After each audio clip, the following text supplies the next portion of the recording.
2 अक्टूबर 2025 को जब पटना में नीतीश कुमार महात्मा गांधी की प्रतिमा के सामने करबद्ध थे, उन्हें इस बात का अंदाजा नहीं था कि सियासी बिसात पर बिहार की सत्ता का फैसला हो चुका है।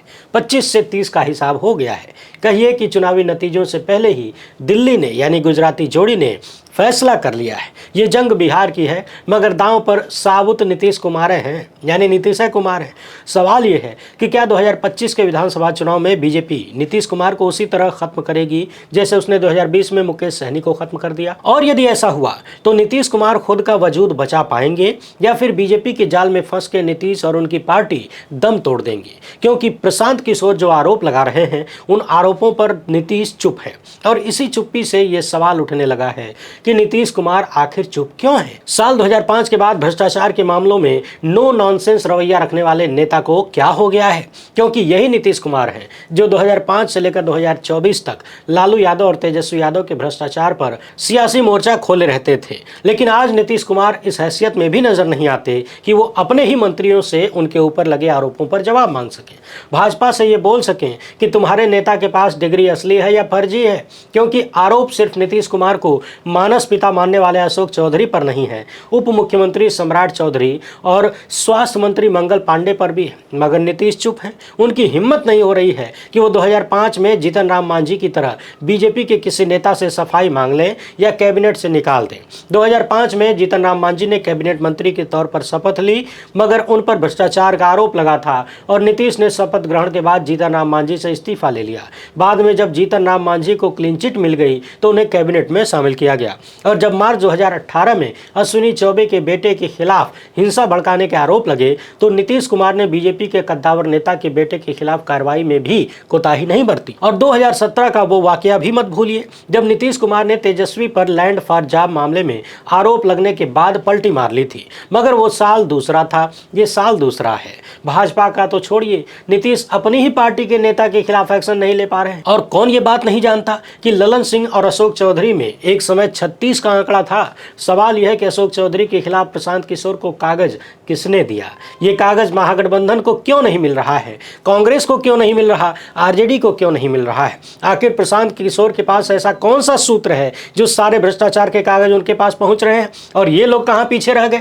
इस सवाल पर हम आएंगे। मगर नीतीश कुमार ने प्रशांत किशोर के आरोपों पर एक शब्द भी नहीं बोला है। और ये बात किसी से छिपी नहीं है कि नीतीश कुमार की तबीयत कैसी है। किसी भी मंच पर खड़े होकर हाथ बिचकाना या मुंह बिचकाना शुरू हो जाते हैं। ये सब न्यू नॉर्मल हो गया है। और इतना ही नहीं, भरी विधानसभा में किस तरीके से संभोग करना चाहिए ये सब नीतीश कुमार पढ़ा चुके हैं। ये सब आपने देखा है। अब तो स्वागत में मिला पौधा किसी अधिकारी के कपार पे भी रख देते हैं और उन्हें इस बात का भी अंदाजा नहीं रहता कि राष्ट्रगान के दौरान प्रोटोकॉल का पालन करना होता है। सवाल ये है कि जब तेजस्वी यादव डीके टैक्स का आरोप लगाते हैं तो नीतीश कुमार चुप्पी मार जाते हैं, मगर प्रशांत किशोर ने खुलेआम उप मुख्यमंत्री और स्वास्थ्य मंत्री पर आरोप लगा दिया तो मुख्यमंत्री जवाब क्यों नहीं देते?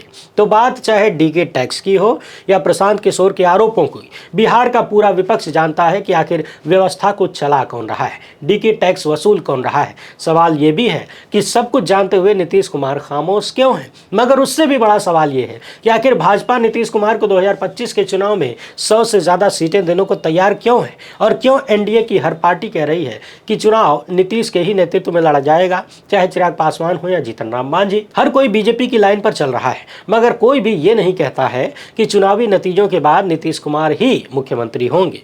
आप भाजपा नेताओं के पुराने बयान उठाकर देख लीजिए, आपको पता चल जाएगा कि कैसे एक समय नीतीश के उप मुख्यमंत्री विजय सिन्हा बिहार में भाजपा का मुख्यमंत्री बनाने की बात करते थे, अटल बिहारी वाजपेयी के सपनों को पूरा करने की बात करते थे। तो सवाल यह है कि क्या ये वही मौका आ गया है? क्या बीजेपी को समझ में आ गया है कि इस बार बिहार में मौके पर चौका ठोंक देना है, मगध में अपना मुख्यमंत्री बिठा देना है? और इसी एजेंडे के तहत गोदी मीडिया पर बैठकर फर्जी पोस्टर कह रहे हैं कि भाजपा कार्यकर्ताओं की इच्छा है कि भाजपा एक बार अपने बूते पर बिहार में सत्ता में आए। तो क्या यह संभव है कि भाजपा अपने बूते में बिहार में सरकार बना ले? क्या उसे नीतीश की जरूरत नहीं होगी? और अगर है तो कितनी? इस बात को ऐसे समझिए कि नीतीश कुमार जब तेजस्वी यादव के साथ गठबंधन में थे तो महागठबंधन सरकार ने जातिगत सर्वे कराया और उस जातिगत सर्वे से पता चला कि बिहार में अति पिछड़ों की आबादी 36% है और ये वही आबादी है जो बिहार में बीजेपी को मजबूर कर रही है कि वो नीतीश कुमार को चुनाव में चेहरे के तौर पर इस्तेमाल करें।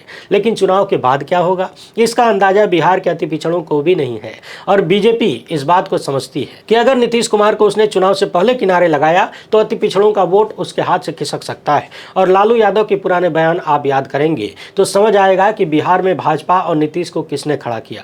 लालू अपनी किताब में नीतीश पर हमला करते वक्त लगातार ये बात कहते हैं कि नीतीश कुमार ने बिहार में भाजपा और आरएसएस को यहां तक पहुंचाया है। और आज जब मोदी सत्ता के दम पर आरएसएस पूरे देश में अपनी स्थापना के 100 साल मना रहा है, जेएनयू से लेकर तमाम गलियों में पथ संचलन कर रहा है, तो उसका क्रेडिट बैसाखी कुमार को भी जाता है, क्योंकि बिना बिहार के मोदी सत्ता का एक दिन भी गुजारा नहीं हो सकता। और एसआईआर के नाम पर ज्ञानेश कुमार गुप्ता की अगुवाई में चुनाव आयोग ने जो खेल किया है वो बताता है कि महाराष्ट्र में जहां 50 लाख के करीब वोटों को जोड़ा गया था, वहीं बिहार में 48 लाख से ज्यादा वोटों को डिलीट कर दिया गया है। वैसे ये डिलीशन खाली 48 लाख का ही नहीं है, बल्कि 68 लाख से भी ज्यादा है। मगर जो 21 लाख के करीब वोट नए लोग जुड़े हैं उसको अगर हम देखें तो पिछली बार से अब यानी जून के महीने से अब में लगभग 48 लाख का अंतर आ गया है। ये वो गणित है जिसके जरिए तमाम राज्यों को भाजपा ने जीता है और राहुल गांधी की माने तो ये खेल लोकसभा चुनाव में भी खूब हुआ। सवाल यह है कि सुप्रीम कोर्ट की निगहबानी में बिहार में 48 लाख से ज्यादा वोटों का खेला कैसे हो गया और विपक्ष चाहकर भी कुछ नहीं कर पाया। तो अब मिलाड एसआईआर के बाद बनी वोटर लिस्ट को कैसे कैंसिल कर देंगे, उसके लिए तो सबूतवा चाहिए ना, मगर सुनवाई के लिए टाइम नहीं है। बिहार में चुनाव का ऐलान होने ही वाला है और जिस तरह की रिपोर्ट आ रही है उससे साफ लग रहा है कि विपक्षी पार्टियों के दबदबे वाले इलाकों में वोट ज्यादा डिलीट किए गए हैं। और भाजपा का इतिहास देखें तो बिहार में महाराष्ट्र और हरियाणा का रिजल्ट दोहराने की बात फ्रिंज एलिमेंट करने में लग गए हैं। तो क्या इसीलिए भी बीजेपी नीतीश को 100 से ज्यादा सीटें देने को तैयार हो गई है, क्योंकि बीजेपी को पता है कि अगर वो अपने दम पर 90 सीटों के पास पहुंच जाए तो फिर जेडीयू के साथ वीआईपी का किस्सा दोहराना आसान हो जाएगा। 2020 के चुनाव में अमित शाह ने मुकेश सहनी को दर्जन भर सीटें दी। सहनी के 4 विधायक जीते भी, लेकिन जैसे ही मुकेश सहनी ने तेवर दिखाए उनके बाकी विधायक एकमुश्त भाजपाई हो गए। भाजपा ने इस बार यही दांव नीतीश पर आजमाने का प्लान बना रखा है शायद, क्योंकि जेडीयू में टिकट किसको मिलेगा इसका फैसला ललन सिंह और संजय झा करेंगे। साथ में रहेंगे अशोक चौधरी, और चौधरी जो नीतीश को अपना मानस पिता मानते हैं अब भ्रष्टाचार के आरोप में घिर चुके हैं। और अशोक चौधरी को लाइन पर लाने के लिए ईडी को अमित शाह का एक इशारा काफी है। इसलिए जेडीयू में टिकटों के बंटवारे काफी दिलचस्प होने वाले हैं। रही बात चिराग पासवान और जीतन राम मांझी की, तो दोनों को पता है कि बीजेपी का प्लान क्या है, इसीलिए वो जानते हुए भी अनजान बने हैं। मत भूलिए वक्फ बिल पर ललन सिंह का वो भाषण, जब वे संसद में बोल रहे थे ललन सिंह ऐसा बोले कि उनका भाषण सुनकर गिरिराज सिंह भी शर्मा जाए। और संजय झा को नीतीश के दोस्त अरुण जेटली ने जदयू में भेजा था, बाद में उन्होंने पार्टी ज्वाइन की। मगर बिहार को जानने वाले बहुत सारे पत्रकार कहते हैं कि जनता दल यूनाइटेड में संजय झा दरअसल भाजपा के आदमी हैं और 2024 के चुनाव से पहले जब नीतीश कुमार इंडिया गठबंधन छोड़कर भाजपा के साथ आए तो अरुण जेटली के पुराने हेल्पर ने खुलकर अपनी भूमिका निभाई। ये संजय झा ही थे जिनकी बदौलत नीतीश कुमार वापस भाजपा की झोली में गिरे। बिहार को जानने वाले कहते हैं कि इस बार जेडीयू के टिकट पर भाजपा के लोग बड़ी संख्या में खड़े किए जाएंगे, क्योंकि पार्टी पर अब नीतीश कुमार का कंट्रोल नहीं है। वो 2005 से पहले वाली बिहार की राजनीति में फंसे हुए हैं। कह रहे हैं कि ससुरा अपने बाद अपनी पत्नी को मुख्यमंत्री बना दिया, लेकिन उन्हें ये नहीं समझ आ रहा कि आज बिहार में क्या चल रहा है, उनकी पार्टी में क्या चल रहा है। सच्चाई ये है कि बीजेपी ने जेडीयू को पूरी तरह कंट्रोल कर लिया है कथित रूप से, और प्रशांत किशोर नीतीश के मंत्रियों के खिलाफ मोर्चा खोले हुए। ये वही प्रशांत किशोर हैं जिन्हें अमित शाह के कहने पर नीतीश कुमार ने जेडीयू का उपाध्यक्ष बनाया था, और ये बात खुलकर नीतीश कुमार ने प्रेस कॉन्फ्रेंस में कही थी।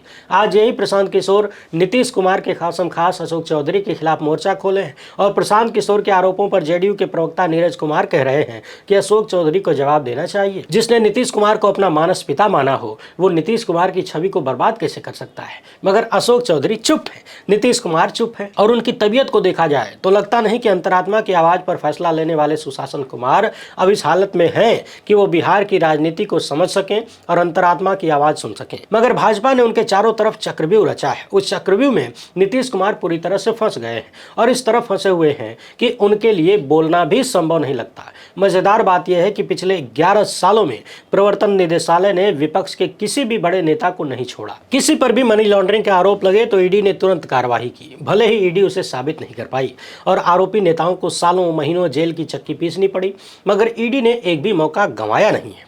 इधर प्रशांत किशोर ने 3 साल में 240 करोड़ से ज्यादा की कमाई कर ली और उसी के दम पर बिहार चुनाव में दावेदारी ठोक देते हैं, मगर न तो इनकम टैक्स और न ही प्रवर्तन निदेशालय प्रशांत किशोर से जवाब मांगने की हिम्मत कर पाते हैं। सवाल यह है कि देश भर की विपक्षी पार्टियां क्या इस बात का खुलासा करेंगी कि उन्होंने प्रशांत किशोर को कितना पैसा दिया और कितना पैसा प्रशांत किशोर को भाजपा से मिला, क्योंकि प्रशांत किशोर ने भरी प्रेस कॉन्फ्रेंस में खुलकर कहा कि 3 साल में उन्होंने 240 करोड़ से ज्यादा कमाया।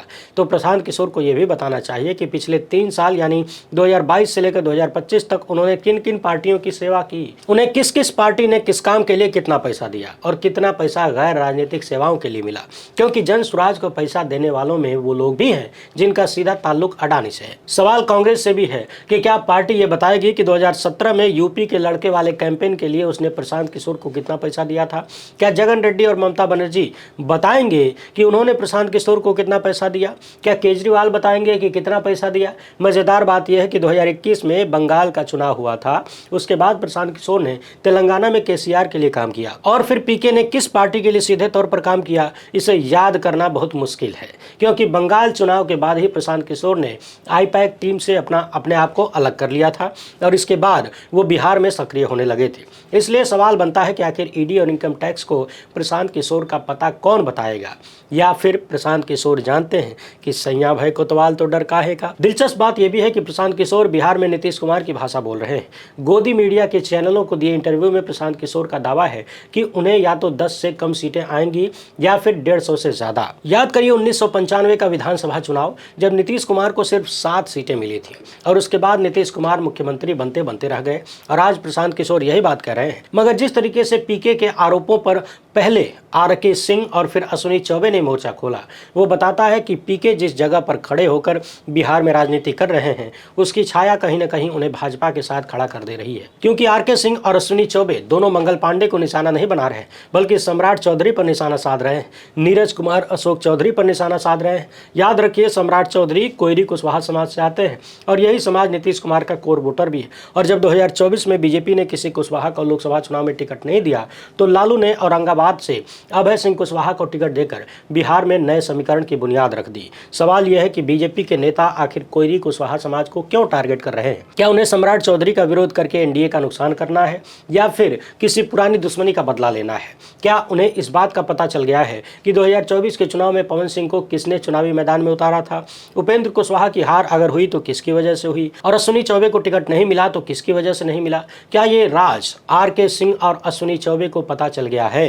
2024 के चुनावी नतीजे के बाद ही आरके सिंह ने बरसना शुरू कर दिया था और हकीकत ये थी कि बिहार में भाजपा का चेहरा होते हुए सम्राट चौधरी ने बहुत सारे फैसलों में भूमिका निभाई थी और इस बात को कोई खारिज नहीं कर सकता कि भाजपा के पुराने चावल सम्राट चौधरी से हिसाब बराबर करने में लगे हैं और इसी चक्कर में भाजपा की फजीहत होनी तय है। मगर भरे मंच पर हरियाणवी महिला कलाकार की कमर पर हाथ फिराने वाले पवन सिंह भाजपा में लौटने से पहले आरके सिंह से मिले थे, उसके बाद उपेंद्र कुशवाहा के चरणों में गिरे और फिर भाजपा की टॉप लीडरशिप से उनकी मुलाकात हुई। सवाल यह है कि पवन सिंह की भाजपा में वापसी को कैसे देखा जाए, तो इस सवाल का जवाब आपको कॉन्स्टिट्यूशन क्लब के चुनाव से मिलेगा, जहाँ अमित शाह के उम्मीदवार संजीव बालियान को राजपूत राजीव प्रताप रूडी ने हरा दिया और रूडी के साथ योगी आदित्यनाथ की अगुवाई में भाजपा के सारे राजपूत सांसद खड़े थे। यूपी बिहार के राजपूत नेता खड़े थे और राजीव प्रताप रूडी के साथ राहुल गांधी भी खड़े थे। सोनिया गांधी, मल्लिकार्जुन खड़गे भी वोट करने कॉन्स्टिट्यूशन क्लब पहुंचे थे। यह पहली बार था जब राजपूत समाज ने गुजराती जोड़ी के खिलाफ एक नई एकजुटता दिखाई। इसलिए अमित शाह 2024 के लोकसभा चुनाव की गलती को बिहार में दोहराना नहीं चाहते, क्योंकि पवन सिंह के निर्दलीय चुनाव मैदान में उतर जाने से काराकट और आरा में एनडीए को हार का सामना करना पड़ा। उपेंद्र कुशवाहा तो हारे ही, आरके सिंह भी हारे और अमित शाह जानते हैं कि बिहार में राजपूतों को लालू यादव से परहेज नहीं रहा है, चाहे वो बाबू रघुवंश प्रसाद सिंह हो या फिर जगदानंद सिंह। राजद के साथ राजपूत वोट हमेशा रहा है। बिहार में राजपूतों को लेफ्ट से भी परहेज नहीं रहा है।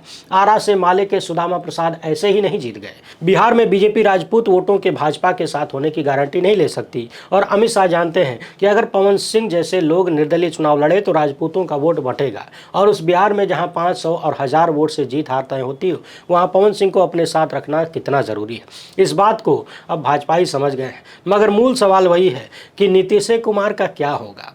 अपना जवाब कमेंट बॉक्स में ज़रूर रखिए। पहली बार हैं तो चैनल को सब्सक्राइब कर लीजिए। हमसे जुड़ने के लिए बहुत बहुत धन्यवाद। जय हिंद।